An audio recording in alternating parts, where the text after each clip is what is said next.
നമസ്കാരം. സംസ്ഥാനത്തെ എല്ലാ പഞ്ചായത്തുകളിലെയും പ്രസിഡന്റുമാർ അവരവരുടെ കാലയളവുകളിൽ പഞ്ചായത്തിൽ നടത്തി വന്നിട്ടുള്ള പ്രവർത്തനങ്ങളും യാഥാർത്ഥ്യമാക്കിയ വികസന സ്വപ്നങ്ങൾ, ക്ഷേമ പദ്ധതികൾ മുതലായവ പങ്കുവയ്ക്കുകയാണ് കേരള വിഷൻ ന്യൂസിലൂടെ. ഇന്ന് നമുക്കൊപ്പമുള്ളത് ഇടുക്കി ജില്ലയിലെ കൊന്നത്തടി പഞ്ചായത്ത് പ്രസിഡന്റ് രമ്യ റനീഷ്, വയനാട് ജില്ലയിലെ വെങ്ങപ്പള്ളി പഞ്ചായത്തിലെ പ്രസിഡന്റായ രേണുക EK എന്നിവരാണ്. എല്ലാവർക്കും എൻ്റെ പഞ്ചായത്തിലേക്ക് സ്വാഗതം.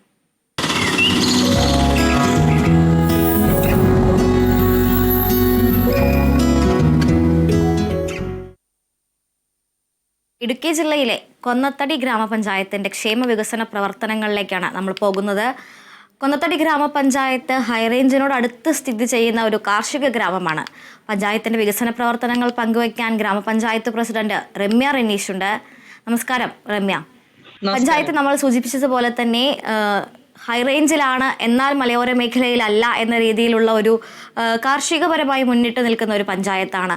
പഞ്ചായത്തിൽ ഈ ഒരു ഭരണകാലയളവിൽ 5 വർഷത്തിനിടെ നടത്തിയ പ്രവർത്തനങ്ങളും അല്ലെങ്കിൽ ഈ ഒരു 5 വർഷം കാര്യങ്ങളെല്ലാം നടത്തിക്കൊണ്ടുപോകാൻ ഉണ്ടാക്കിയ ആ ഒരു നേട്ടങ്ങളെക്കുറിച്ചൊക്കെ ഒന്ന് പറയാമോ? നമ്മള് കാർഷിക മേഖല തന്നെയാണ്. ഏകദേശം 90% ആളുകളും നമ്മുടെ ഗ്രാമപഞ്ചായത്ത് കൃഷിയെ ആശ്രയിച്ച് തന്നെയാണ് ജീവിക്കുന്നത്. കൂടുതലായും ഏലവും അതുപോലെ റബ്ബർ, കൊക്കോ, ജാതി തുടങ്ങിയ വിവിധങ്ങളായ കാർഷിക മേഖലയാണ്. അതാണ് കൃഷി പ്രധാനമായും. കൂടുതൽ വികസന പ്രവർത്തനങ്ങൾക്കാണ് നമ്മൾ മുൻതൂക്കം കൊടുത്തത്.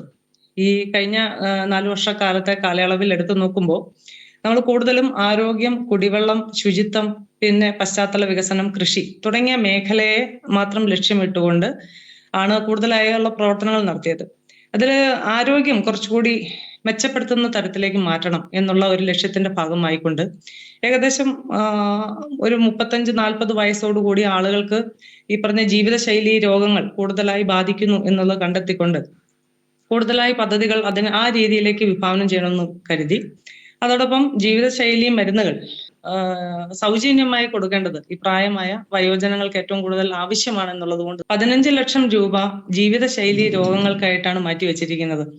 അത് കൂടാതെ കൂടുതലും നമ്മുടെ ആരോഗ്യ മേഖലയെ ലക്ഷ്യമിടുന്നതുകൊണ്ട് തന്നെ നമ്മുടെ ഓപ്പൺ ജിമ്മുകള്, യോഗ സെന്ററുകള് തുടങ്ങിയ കാര്യങ്ങളെല്ലാം തന്നെ നടത്തി വരുന്നു. അത് കൂടാതെ നമ്മൾ ഹോമിയോ ആശുപത്രി, ആയുർവേദ ആശുപത്രി ഇങ്ങനെയുള്ള അടുത്ത് തന്നെ കൂടുതലായി പദ്ധതികൾ നടത്തി. ഇപ്പൊ ഏകദേശം 19 ലക്ഷം രൂപ ആയുർവേദ ആശുപത്രിയിലേക്ക് മാറ്റിവെച്ചു. ഡോക്ടറുടെ സേവനം ലഭ്യമാണ്. അതുപോലെ ഹോമിയോ ആശുപത്രി 2 ഡിസ്പെൻസറികളാണുള്ളത്. അവിടെയും കൃത്യമായ രീതിയിൽ കാര്യങ്ങളെല്ലാം തന്നെ നിർവഹിക്കുന്നുണ്ട്. ഡോക്ടർമാരുണ്ട്. 3 ഡോക്ടർമാരുടെ സേവനം അലോപ്പതി മരുന്ന് രംഗത്ത് നമുക്ക് കൊടുക്കാനായിട്ട് സാധിച്ചിട്ടുണ്ട്. NHM സഹായം ലഭ്യമാകുന്നുണ്ട്. ആയുഷ് മിഷന്റെ സഹായം ലഭ്യമാകുന്നുണ്ട്. സംസ്ഥാന സർക്കാരിന്റെ എല്ലാവിധ സഹായം നമുക്ക് ലഭ്യമാകുന്നുണ്ട്. അതിനനുസരിച്ചുള്ള പ്രവർത്തനങ്ങൾ നമ്മൾ നടത്തുന്നുണ്ട്.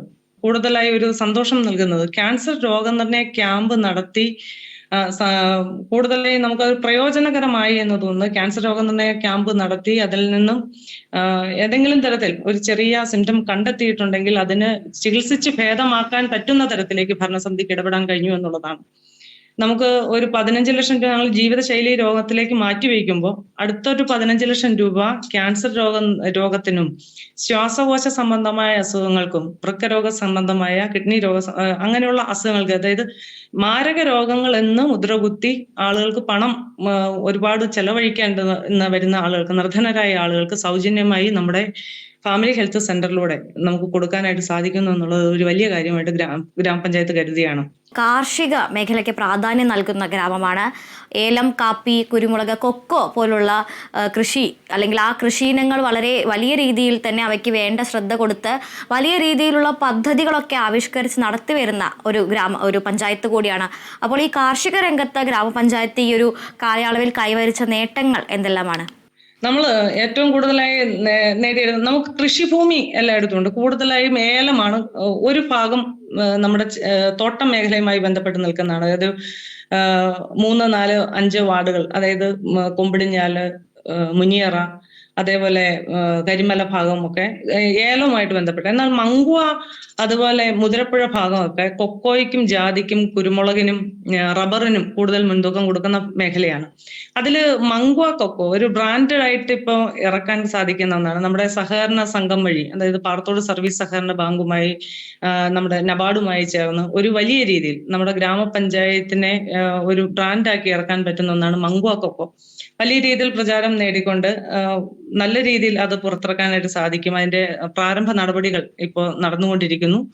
അത് കൂടാതെ തന്നെ നമുക്ക് തരിശു നില കൃഷികൾ ഏറ്റെടുത്തുകൊണ്ട് സ്വയം സഹായ സംഘങ്ങളും കൃഷിക്കൂട്ടങ്ങളും രൂപീകരിച്ചുകൊണ്ട് JLG ഗ്രൂപ്പുകൾ രൂപീകരിച്ചുകൊണ്ട് കൂടുതലായി ആളുകളെ കൃഷിയിലേക്ക് ഇറക്കാനായിട്ട് സാധിക്കുന്നു എന്നുള്ളത് വലിയ കാര്യം. അതുകൊണ്ട് തന്നെ കൃഷി സമൃദ്ധി പദ്ധതിയിൽ നമ്മുടെ ഇടുക്കി ജില്ലയിലെ 4 പഞ്ചായത്ത് ഒന്ന് നമ്മളാണ്. നമ്മുടെ ഗ്രാമപഞ്ചായത്തിനെയാണ് ഗവൺമെന്റ് തെരഞ്ഞെടുത്തിരിക്കുന്നത്. അതിന്റെ ഭാഗമായി കൃഷി സമൃദ്ധി പദ്ധതിയിലേക്ക് കൂടുതൽ കൃഷിയെ മുൻതൂക്കം കൊടുത്തുകൊണ്ട് പാലും അതുപോലെ പച്ചക്കറിയും പഴങ്ങളും അങ്ങനെ എല്ലാം മുട്ട ഉൽപാദനം, അതുപോലെ തേനീച്ച കൃഷി, ഇതെല്ലാം ലക്ഷ്യമിട്ടുകൊണ്ടാണ് നമ്മൾ കൃഷി സമൃദ്ധിയെ കുറച്ചുകൂടി മെച്ചപ്പെടുന്ന രീതിയിൽ കൃഷി സമൃദ്ധി എന്ന പദ്ധതി ഏറ്റെടുക്കാനുള്ള കാരണം. മറ്റൊന്ന് ക്ഷീരഗ്രാമം പദ്ധതിയാണ്. അതും ഈ പറഞ്ഞതുപോലെ തന്നെയാണ്. ഈ ഇടുക്കി ജില്ലയിൽ ഏറ്റവും കൂടുതൽ ക്ഷീര കർഷകർക്ക് ഇൻസെന്റീവ് കൊടുക്കുന്ന ഗ്രാമപഞ്ചായത്താണ് കൊന്നത്തടി ഗ്രാമപഞ്ചായത്ത്. ഏകദേശം 33 ലക്ഷം രൂപയാണ് കഴിഞ്ഞ വർഷം നമ്മൾ ഇൻസെന്റീവായിട്ട് കൊടുത്തത്. ഈ വർഷവും അതേപോലെ തന്നെ നമ്മൾ പദ്ധതിക്കായിട്ട് മാറ്റിവെച്ചിട്ടുണ്ട്. അതുകൊണ്ട് തന്നെ ക്ഷീരഗ്രാമം പദ്ധതിയിൽ ഈ 4 ഗ്രാമപഞ്ചായത്തിൽ ഒന്ന് കൊന്നത്തടി ഗ്രാമപഞ്ചായത്താണ്. അത് 12 ലക്ഷം രൂപ നമ്മൾ മാറ്റിവെക്കുമ്പോൾ കുറേയധികം ഒരു 30ഓളം പശുക്കളെ നമുക്ക് കൊടുക്കാനായിട്ട് സാധിക്കുമെങ്കിൽ വീണ്ടും ഒരു 10 ലക്ഷം കൂടെ വെച്ച് അതിന്റെ 22 ലക്ഷം രൂപ നമ്മൾ പ്രൊജക്ട് വെക്കുമ്പോൾ നമ്മുടെ സംസ്ഥാന സർക്കാർ കൂടി 22 ലക്ഷം രൂപ, അങ്ങനെ നല്ല രീതിയിൽ നമുക്ക് ഇവിടെ പാലുൽപാദനം വർദ്ധിപ്പിക്കാനായിട്ട് സാധിക്കും എന്നാണ് കരുതുന്നത്. സഹകരണ സംഘങ്ങൾ, മിൽമ പോലുള്ള സഹകരണ സംഘങ്ങളെല്ലാം തന്നെ നമുക്ക് കൂടുതൽ വരവ് പാല് നിയന്ത്രിച്ചുകൊണ്ട് ഇവിടെ പാലുൽപാദനം വർദ്ധിപ്പിക്കുന്നതിന് ആവശ്യമായ പ്രവർത്തനങ്ങൾ നടത്താൻ കഴിയും എന്നാണ് വിശ്വസിക്കുന്നത്. അതുകൊണ്ടാണ് ആ ക്ഷീരഗ്രാമ പദ്ധതി വളരെ നല്ല രീതിയിൽ ഏറ്റെടുക്കാനായിട്ട് ഗ്രാമപഞ്ചായത്ത് ശ്രമിക്കുന്നത്. പിന്നെ ഉള്ളത് സ്പൈസസുകളാണ്. സ്പൈസസിന് ഏറ്റവും കൂടുതൽ പ്രചാരം നേടിയ നാടാണ്. അതുകൊണ്ട് തന്നെ FPOകള്, ഫാർമേഴ്സ് പ്രൊഡ്യൂസേഴ്സ് കമ്പനി, കൂടുതലായിട്ട് നമുക്ക് 2-3 ഫാർമേഴ്സ് പ്രൊഡ്യൂസേഴ്സ് കമ്പനി നമുക്ക് രൂപീകരിക്കാനായിട്ട് സാധിച്ചിട്ടുണ്ട്. ഈ മാലിന്യ നിർമ്മാർജ്ജന രംഗത്തേക്ക് വരുമ്പോൾ പൊതുവെ എല്ലാ പഞ്ചായത്തുകളിലും മിനി MCFകളും MCFകളും അതുപോലെ തന്നെ ഹരിതകർമ്മ സേനയുടെ പ്രവർത്തനങ്ങളും എല്ലാം എടുത്തു പറയാറുണ്ട്. കൊന്നത്തടി പഞ്ചായത്തിൽ വ്യത്യസ്തമായ ഒരു പദ്ധതി നടപ്പിലാക്കുന്നത് പോർട്ടബിൾ ബയോഗ്യാസ് പ്ലാന്റുകളാണ്. ഇത്തരത്തിൽ ബയോഗ്യാസ് പ്ലാന്റുകൾ പൊതുവെ വലിയ ചിലവ് വരുന്ന ഒരു സ്ഥലത്ത് തന്നെ സ്ഥിരമായി നിർമ്മിച്ചെടുക്കേണ്ടുന്ന ഒന്നാണ്. അതിന് പകരമായി പോർട്ടബിൾ ആയിട്ടുള്ള ബയോഗ്യാസ് പ്ലാന്റുകൾ പോലൊരു പദ്ധതി കൊന്നത്തടി പഞ്ചായത്ത് കൊണ്ടുവരുന്നുണ്ട്. ആ പദ്ധതിയെക്കുറിച്ചും മാലിന്യ നിർമ്മാർജ്ജന രംഗത്ത് പ്രവർത്തനങ്ങളെക്കുറിച്ചും വിശദമാക്കാമോ? നമ്മൾ ഈ ഭരണസമിതി അധികാരത്തിൽ വരുമ്പോൾ ഏറ്റവും കൂടുതൽ വെല്ലുവിളി നേടിയ ഒന്നാണ് മാലിന്യ സംസ്കരണവുമായി ബന്ധപ്പെട്ട്. ഏകദേശം 6-7 വാർഡുകളിൽ മാത്രമായിട്ട് നിന്ന ഹരിതകർമ്മ സേനയെ 19 വാർഡ്, നമ്മുടെ ഗ്രാമപഞ്ചായത്തിൽ 19 വാർഡുകളാണ്.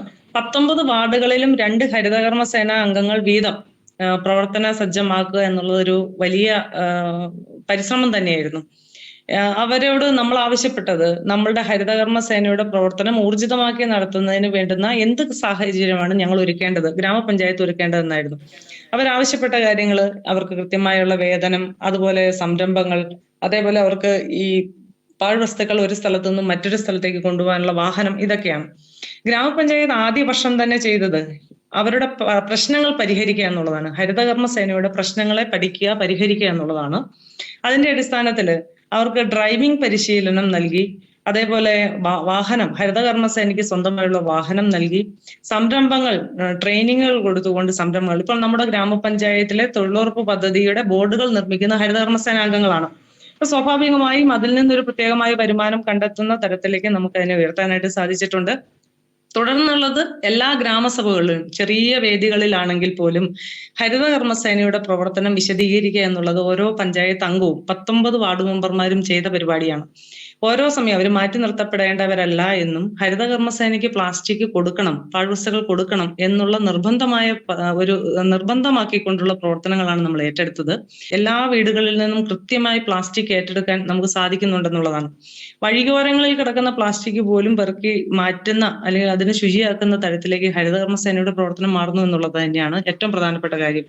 അത് മാത്രം പോരാ, നമ്മുടെ വീടുകൾ കൂടി ശുചിയാകുന്ന, വലിച്ചെറിയുന്ന ഒരു സംസ്കാരം മാറണം എന്നുള്ളതാണ് നമ്മൾ കൂടുതലായിട്ട് ലക്ഷ്യമിട്ടത്. അതുകൊണ്ട് ഭാഗമായിക്കൊണ്ട് നമ്മൾ വീടുകളിൽ ആദ്യം അടുക്കള മാലിന്യ സംസ്കരണത്തിന് ബൊക്കാഷി ബക്കറ്റും റിങ് കമ്പോസ്റ്റും ഒക്കെയാണ് ആദ്യത്തെ ഭാഗമായി നൽകിക്കൊണ്ടിരുന്നത്.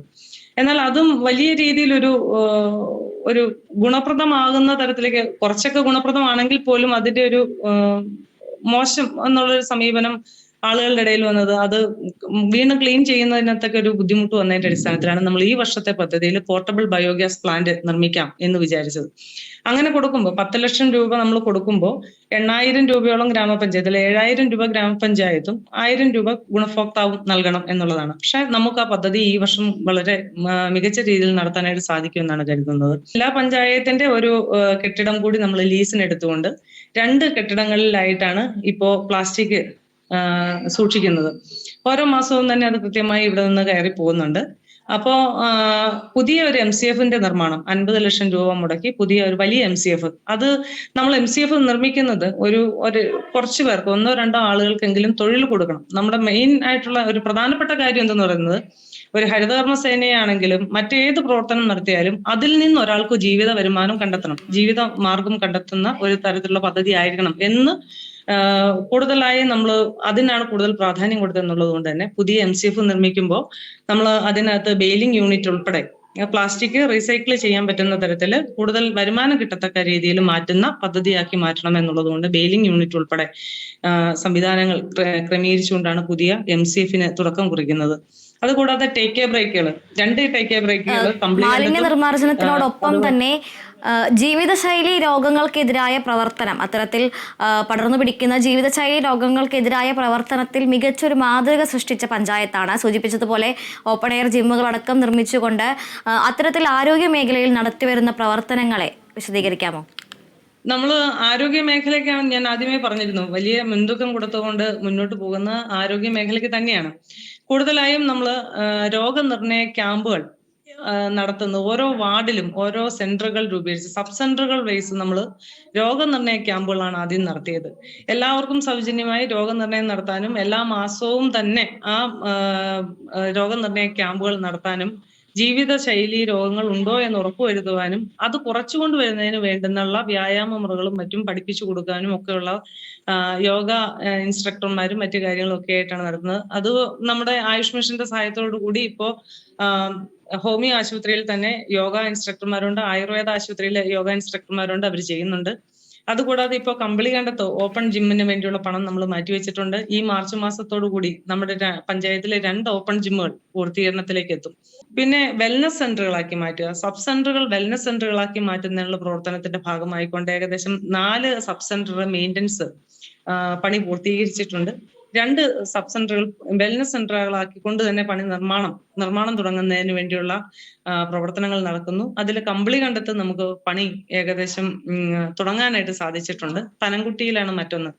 50 ലക്ഷം രൂപ വീതം മുടക്കിക്കൊണ്ട് ഏകദേശം 1 കോടി രൂപയാണ് 2 സബ് സെന്റർ വെൽനസ് സെന്റർ ആക്കി നിർമ്മിക്കുന്നതിന് വേണ്ടി ചെലവഴിച്ചിരിക്കുന്നത്. രമ്യ, ഇത്തരത്തിൽ ഇനി ഇപ്പോൾ പറഞ്ഞ ആരോഗ്യ രംഗത്ത് വലിയൊരു ഊന്നൽ നൽകിക്കൊണ്ട് അതുപോലെ തന്നെ കാർഷിക രംഗത്ത് നിരവധി നേട്ടങ്ങൾ കൈവരിച്ചുകൊണ്ടാണ് ഈ ഒരു ഭരണകാലയളവ് കടന്നു പോകുന്നത്. അതോടൊപ്പം തന്നെ ഇനി ഈ ഒരു പഞ്ചായത്തിൽ നടത്താനിരിക്കുന്ന പദ്ധതികൾ അല്ലെങ്കിൽ അത്തരത്തിൽ ഭാവിയിലേക്കായി വിഭാവനം ചെയ്തിട്ടുള്ള പദ്ധതികൾ എന്തെങ്കിലും ഉണ്ടോ? നമ്മൾ കൂടുതലായും ഈ കൃഷി സമൃദ്ധി എന്ന് പറയുന്ന പദ്ധതി തന്നെ കൂടുതൽ ഊർജിതത്തോടു കൂടി മുന്നോട്ട് കൊണ്ടുവരണം എന്നാണ് ആഗ്രഹിക്കുന്നത്. ശുചിത്വവുമായി ബന്ധപ്പെട്ടുകൊണ്ട് കൃഷി സമൃദ്ധിയെ പറ്റി പറയുമ്പോൾ ഓരോ തലങ്ങളെയും ബന്ധപ്പെടുത്തിക്കൊണ്ടാണ്, എല്ലാത്തരം കൃഷികളെയും ഒന്നിച്ച് ചേർത്ത് പിടിച്ചുകൊണ്ടാണ് കൃഷി സമൃദ്ധി എന്ന് പറയുന്ന പദ്ധതി പോകുന്നത്. അത് കൂടുതൽ മെച്ചപ്പെട്ട രീതിയിലേക്ക് കൊണ്ടുവരണം എന്നുള്ളതാണ് പഞ്ചായത്ത് വിഭാവനം ചെയ്യുന്നത്. അതോടുകൂടി തന്നെ ഈ ക്ഷീര മേഖലയുമായി ബന്ധപ്പെട്ടുകൊണ്ട് ക്ഷീരഗ്രാമം പദ്ധതി ഇപ്പം കൃഷി സമൃദ്ധിയുടെ തന്നെ ഒരു ഭാഗമാണെങ്കിൽ കൂടി ക്ഷീരമേഖല കൂടുതലായും ഈ വരവ് പാല് കുറയ്ക്കണം എന്നുള്ള ഉദ്ദേശത്തോട് കൂടിയിട്ടാണ് അതിനു വേണ്ടിയിട്ടുള്ള പ്രവർത്തനങ്ങൾ ഏറ്റെടുക്കുന്നത്. അതുകൂടാതെ നമ്മുടെ സ്കൂളുകൾ ഹൈടെക് ആക്കുന്നു എന്ന് സംസ്ഥാന ഗവൺമെന്റിന്റെ ഒരു പദ്ധതിയുടെ ഭാഗമാണ് സ്കൂളുകൾ ഹൈടെക് ആക്കാൻ മറ്റു കാര്യങ്ങളൊക്കെ. നമുക്കിവിടെ 52 അങ്കണവാടികളാണുള്ളത്. ഗ്രാമപഞ്ചായത്ത് നേരിട്ട് ഇടപെടാൻ കഴിയുന്ന UP സ്കൂളും LP സ്കൂളും അതുപോലെ അങ്കണവാടികളും പൂർണ്ണമായും നമ്മുടെ കാലയളവ് കൊണ്ട് പൂർത്തീകരിച്ച് ഹൈടെക് സ്കൂളുകളാക്കി മാറ്റുക എന്നുള്ളതാണ്. പൊതുവിദ്യാലയത്തിലേക്ക് കുട്ടികളെ ആകർഷിച്ചു കൊണ്ടുവരുന്ന തരത്തിൽ കുട്ടികൾക്ക് പൊതുവിദ്യാലയങ്ങൾ സംരക്ഷിക്കപ്പെടേണ്ടതാണ് എന്നുള്ള ബോധം നൽകിക്കൊണ്ട് മുന്നോട്ട് പോകണമെന്നാണ് ഗ്രാമപഞ്ചായത്ത് ആഗ്രഹിക്കുന്നത്. അതിന്റെ ഭാഗമായിക്കൊണ്ട് ഇപ്പോ 19 അങ്കണവാടികൾ ഇപ്പോൾ സ്മാർട്ട് ആകുകയാണ്. 5 അങ്കണവാടികൾ സ്മാർട്ട് ആക്കി കഴിഞ്ഞു. ക്ലാസ് റൂമുകൾ 4 സ്മാർട്ടായി കഴിഞ്ഞു. ഇങ്ങനെ മുന്നോട്ടുള്ളത് ഓരോ തരത്തിലും പൊതുവിദ്യാലയങ്ങളെ സംരക്ഷിച്ചുകൊണ്ട് രക്ഷകർത്താക്കൾ രമ്യ, എന്തായാലും ഇത്തരത്തിൽ വിദ്യാഭ്യാസ മേഖലയിലായാലും മറ്റു മേഖലകളിലെ പോലെ തന്നെ ഉചിതമായ അല്ലെങ്കിൽ മാതൃകാപരമായ പ്രവർത്തനങ്ങൾ നടത്താൻ കഴിയട്ടെ എന്ന് ആശംസിക്കുകയാണ്. ഭാവിയിലേക്കായി കരുതി വെച്ചിട്ടുള്ള പദ്ധതികളെല്ലാം തന്നെ നടത്തിയെടുക്കാൻ കഴിയട്ടെ എന്ന് ആത്മാർത്ഥമായി ആശംസിക്കുന്നു. കൊന്നത്തടി ഗ്രാമപഞ്ചായത്ത് പ്രസിഡന്റ് രമ്യ റനീഷാണ് പഞ്ചായത്തിന്റെ ക്ഷേമ വികസന പ്രവർത്തനങ്ങൾ പങ്കുവച്ചത്. വരും വർഷങ്ങളിലും ജനഹിതം ഉചിതമാകട്ടെ എന്നുകൂടി ആശംസിക്കുകയാണ്. നന്ദി ശ്രീമതി രമ്യ.